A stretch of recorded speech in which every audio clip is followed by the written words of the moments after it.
Payg'ambarimiz Muhammad Mustafa sallallohu alayhi va sallam sahoba ikromlarning ichlarida o'tirgan paytlarida so'rar ekanlar, bugun nima tush ko'rdinglar? Namoz bomdoddan keyin sahobalardan tushlarni so'rar ekanlar. Shunda hammalari jim o'tirdi. Payg'ambarimizga o'zlari javob berdilar, men bugun bir tush ko'rdim. Ikki farishta kelib, jurginni mana olib ketishdi. Men ko'rdim, do'zaxdagi odamlarni ham ko'rdim, jannat ahlini ham ko'rdim. Bir joyga borsak, bir odam chalqancha yotgan holatda yotibdi. Tepasida bir inson tosh bilan miyasini majaqlab turganini ko'rdim. Miyasi har tomonga qatiqlari oqib ketyapti. Parcha-parcha bo'lib ketyapti. Qo'llaridagi tosh ham maydalanib ketyapti. Bir pastda haligi odamning miyasi o'zini joyiga kelyapti. Tosh ham butun bo'lib odamning qo'liga kelib turibdi. Hayron bo'ldim.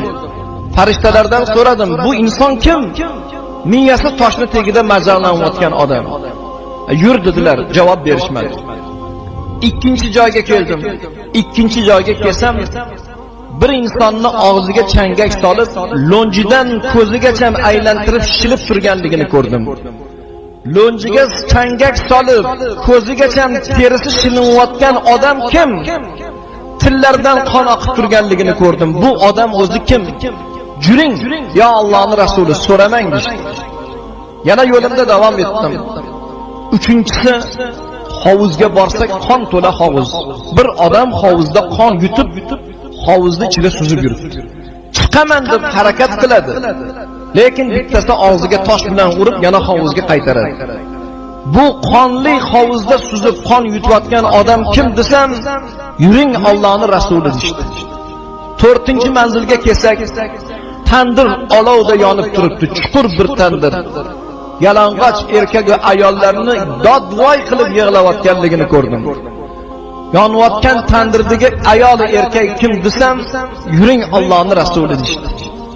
5-chi manzilga kelsam, uni basharasidan oyna ham qo'rqib ketadigan, hazar qiladigan juda xunuk bir badbashara odamni olov yoqib tagidan putlab turganini ko'rdim. Bu odam kim desam, yuring Allohning rasuli dedi. Yana bir joyga kelsam, xuddi bahor nafasi ufurib turgan jannat bog'ini ko'rdim. Bir bo'yi uzun inson boshi osmonga yetgan basharasini ko'ra olmadim. Atrofda yurgan yosh bolalarni ko'rdim. Kim desam, yuring Allohning rasuli dedi. Oxirida keyin so'radim. Men shu narsalarni ko'zim bilan ko'rdim, lekin bularni ta'birini so'rasam javob bermadinglar. Endi menga javob beringlar. Bu insonlar kim deganimda, farishtalar javob qilishdi, ey Muhammad, birinchi chalqancha yotib, boshi toshni tagida yanchilib turgan odam, 30 pora Qur'onni yod qilib, Qur'onni qalbiga jo qilib, Qur'onga behafsala bo'lib, Qur'onni tashlab qo'ygan, esidan chiqargan qorini peshanasi boshlarini yanchilayotganligini ko'rding. Va farz namozlariga befarq bo'lib qolgan, farz namozimi, sunnatmi, namozni vaqtimi, o'tdimi, qoldimi, umuman ishi bo'lmagan bir namozni o'qiydi, bir o'qimaydi. Tashlab qo'yib yurgan odamni peshanasini toshni tagida majaqlanib turganligini ko'rdim. Ikkinchi ko'rganim, changak solib, lo'njidan tortib, ko'zigacha terisi shilinayotgan odam. Bu odam kim edi? Bu odam uydan ko'chaga chiqqandan keyin tili to'xtamasdan g'iybat qilgan. Birovni xonadonidan o'tgan gap bormi? Qizini kelgani bormi? Kelinini ketgani bormi? Odamlarning orqasidan bo'lgan gap fitna fasodlarning oldiga 100 ta yolg'onni qo'shib, gap tashib, chaqimchilik qilib, bir yuzi bilan bir odamga muomala qilib, ikkinchi yuzi bilan ikkinchi odamga muomala qilib yurgan g'iybatchi odamning lo'njidan changay tortilib terisi shilinayotganligini ko'rding.